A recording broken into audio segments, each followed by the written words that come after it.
అసలు నన్ను పుట్టించినటువంటి నా స్వామి ఎవరు? అనంతమైనటువంటి ఈ జగత్తును సృష్టించిన వాడెవరు? ఎప్పుడైనా అసలు సృష్టికర్త ఎవరు? ఆయన లక్షణాలేంటి? అసలు ఆరాధన అంటే ఏంటి? వచ్చాము, మనం బ్రతుకుతున్నాము, జీవరాశులు కూడా బ్రతుకుతున్నాయి.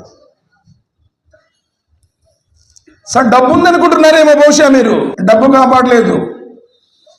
మొన్న రీసెంట్గా జస్ట్ లాస్ట్ మంత్లో గుంటూరులో 2000 కోట్లకు అధిపతి, 2000 కోట్లు, లివర్ లంగ్స్ 2 కూడా డ్యామేజ్ అయ్యాయి. హాస్పిటల్ వెళ్ళడానికి ఇబ్బంది అవుతుంది అని చెప్పేసి కోటీశ్వరుడు కదా, ఇంట్లోనే ఐసీయూ సెట్టింగ్ చేసుకున్నాడు. కార్డియాలజిస్ట్ ఉన్నాడు, న్యూరాలజిస్ట్ ఉన్నాడు, యూరాలజిస్ట్ ఉన్నారు, స్పెషలిస్టులు అయినటువంటి డాక్టర్ల బృందాన్ని పెట్టుకున్నాడు. సరే, ఇండియాలో ఎక్కడా ట్రీట్మెంట్ లేదు అని చెప్పి కన్ఫర్మ్ అయిపోయింది. అమెరికాలోనే ట్రీట్మెంట్ జరగాలి. సరే, డాక్టర్స్తో కూడా ఒప్పందం జరిగింది. 10 crores 10 కోట్లు కాంట్రాక్ట్ మీద తీసుకుని వెళ్ళాలి. ఇంట్లో ఐసీయూ ఉంది, అంబులెన్స్లో కూడా ఐసీయూ ఉంది. స్పెషల్ ఫ్లైట్ మాట్లాడుకున్నారు. అంబులెన్స్ నుంచి తీసి ఫ్లైట్లో ఎక్కించే ఈ 5-6 నిమిషాల్లో ప్రాణం పోయింది. కాపాడగలదా? డబ్బు కాపాడగలదా? సోదరులను ఆయన రాసినటువంటి జీవగింజల ప్రకారం ఉంటే ఈ లోకంలో ఉంటావు. నీ డబ్బు, నీ రాజకీయ పలుకుబడులు, నీ బలం, నీ బలగాలు, నీ వెనుక జేజలు కొట్టే వాళ్ళు ఎంతో మంది ఉండొచ్చు. ఎవడు కూడా నిన్ను మరణం నుండి కాపాడలేడు. ఎంతో మంది ఈ ప్రపంచం నుండి వెళ్ళిపోయారు సోదరులారా. ప్రపంచ ప్రారంభం నుండి 100 కోట్ల మంది భూమి మీద జనజీవన స్రవంతి ప్రారంభమైన దగ్గర నుండి కొన్ని లక్షల కోట్ల మంది వచ్చారు. ఊరి బిడ్డ కాటిలో పనుకున్నారు. నువ్వు కూడా వెళ్ళిపోతావు. చాలా మంది అనుకోవచ్చు, ఇది ముస్లింలు ఏర్పాటు చేశారు కాబట్టి వాళ్ళ దేవుడి గురించి చెప్పుకోవడానికి పెట్టుంటారులేండి అని. సోదరులారా, ఖురాన్ గ్రంథాన్ని సుమారు 25 సంవత్సరాల బట్టి చదువుతున్నాను. ఎక్కడ ఖురాన్ గ్రంథంలో అల్లా అంటే సాయిబుల్ దేవుడు, మసీదుల్లో ఉండే దేవుడు, ఈ టోపీ పొడుగైనటువంటి లాల్చీ వేసుకున్నోళ్ళ దేవుడు అని ఖురాన్ గ్రంథంలో ఒక్క చోట కనపడదు. ఈ సమస్త జగత్తును సృష్టించినటువంటి ఆ సృష్టికర్త పేరు అల్లాహ్. అల్హమ్దులిల్లాహి రబ్బిల్ ఆలమీన్. సమస్త స్తోత్రాలు, సకల ప్రశంసలు, సకల లోకాల పాలకుడు రబ్బుల్ ఆలమీన్, రబ్బుల్ ముస్లిమీన్ అల్లాహ్. అరబ్బు దేశానికి సంబంధించిన దేవుడు అల్లాహ్, రబ్బుల్ అరబ్ అల్లాహ్. కులౌదు బి రబ్బిన్నాస్, మలికిన్నాస్, ఇలాహిన్నాస్. ఆయన మానవుల చక్రవర్తి, ఆయన మానవుల ఆరాధ్యుడు, ఆయన మానవుల ప్రభువు. ఖురాన్ గ్రంథంలో 20 చోట్లకు పైగా ఓ మానవులారా అన్నాడు తప్ప ఓ మొహమ్మదీయుల్లారా ఒక చోట కూడా. కానీ దురదృష్టం వచ్చేది ధర్మం గురించి, దైవం గురించి సరైనటువంటి అవగాహన లేకపోవటం వల్ల మనం ఈరోజు దైవ ధర్మానికి దూరం అయి ఉన్నాం. సోదరులారా, ఆలోచించండి. జీవితం ఇది తాత్కాలికం. గాలిలో దీపం లాంటిది, నీటి మీద బుడగ లాంటిది. కన్ను తెరిస్తే ఉయ్యాల, కన్ను మూస్తే నిన్ను నలుగురు మొయ్యాల. తప్పదు ఎవడైనా సరే. మరి ఎందుకు పుట్టావు?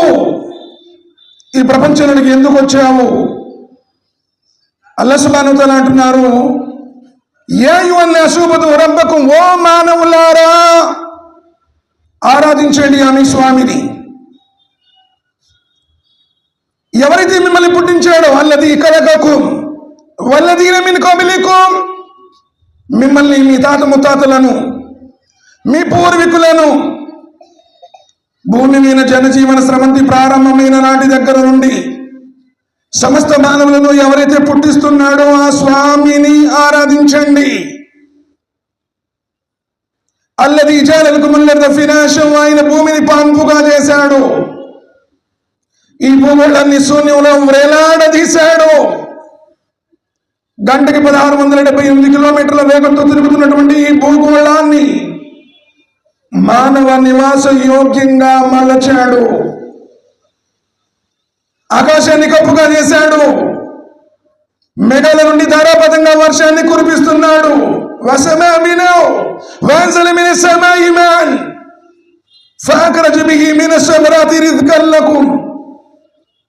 ఆ వర్షపు నీటితో భూమిలోంచి రకరకాల పంటలు పండే ఏర్పాటు చేశాడు. ఫలా తజాలు లిల్లాహి అందాదా వ అంతుం తఅలమూన్. ఇది మీకు తెలిసినప్పుడు వేరితరులను ఆయనకు సమానంగా సాటి కల్పించకండి. ఒకే ఒక్కడు. ఆకాశంలో సూర్యుడు ఒక్కడే, చంద్రుడు ఒక్కడే, పీల్చే గాలి ఒక్కటే, త్రాగే నీరు ఒక్కటే, నివసించే భూమి ఒక్కటే, 750 కోట్ల మంది మానవులందరి శరీర నిర్మాణం ఒక్కటే, తల్లి గర్భంలో తయారయ్యే విధానము ఒకటే, తల్లి గర్భం నుండి బయటకు వచ్చేటువంటి విధానము ఒకటే, సృష్టికర్త కూడా ఒక్కడే. కానీ ఇది కేవలంగా మసీదులో చెప్పడం వల్ల, ఉర్దూలోనే చెప్పడం వల్ల అల్లా అంటే సాయిబుల్ దేవుళ్ళండి, ఆయనతో మనకు పని ఏంటి అనుకుంటున్నారు చాలా మంది ముస్లింలు కూడా భావించేటువంటి ఒక అపోహ అపార్థం ఏమిటంటే అల్లా అంటే హమారా ఖుదా భాయ్. ఎవరైతే నిన్ను పుట్టించాడో నీ స్వామి, వల్లాహు అఖ్రజకుం మిన్ బుతూని ఉమ్మహాతికుం లా తఅలమూన షై'a. సూరత్ అన్-నహల్ సూర నంబర్ 16 వాక్యం నంబర్ 78. అల్లా అంటే ఆయనే. దర్గానో, జెండానో, పీరో, వలీనో, బాబానో, 786 అర్ధచంద్రుడో, నక్షత్రమో కాదు. వల్లాహు అఖ్రజకుం మిన్ బుతూని ఉమ్మహాతికుం. నీ తల్లి గర్భంలో నిన్ను బయటకు తీసిన వాడు నీకేమి తెలియనప్పుడు ఒక వీర్య బిందువుతో నిన్ను పుట్టించాడు. అలం యకున్ నుత్ఫతం మిన్ మనీన్. మానవుడా, నీ తల్లి గర్భంలో విడవబడినటువంటి ఒక నీటి బిందువు కావా? ఈరోజు మీసాలు మేలేస్తున్నావు, కాళ్ళ దగ్గరేస్తున్నావు, రొమ్ము చించుకుని రండి అంటున్నావు. ఎందుకంటే డబ్బు మదం, రాజకీయ పలుకుబడి ఉందన్న అహంకారం. మానవుడా, నీ పుట్టుకల గురించి ఆలోచించి ఉన్నాడు.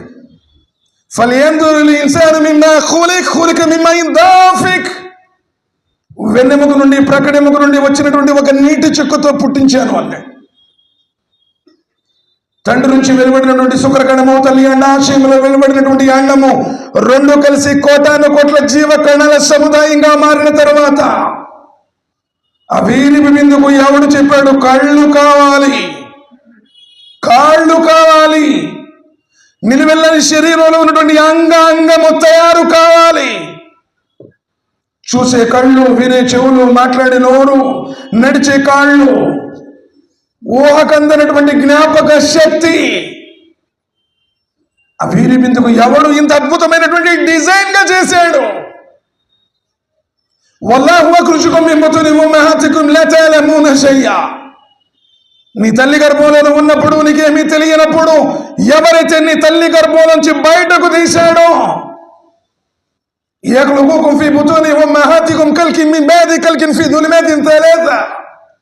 గర్భాశయ గాఢాంధకారం 3 పొరల చీకట్లలో నీ బొమ్మను చెక్కి అందులో ప్రాణం పోసి జనన గర్భాన్ని జగమంతగా చేసి ఆ కటిక చీకట్లో కారుణ్ణి చూపి ఎవరు నీ తల్లి గర్భంలో నిన్ను తయారు చేశాడో ఆ స్వామిని ఖురాన్ అంటుంది. అల్లాహ్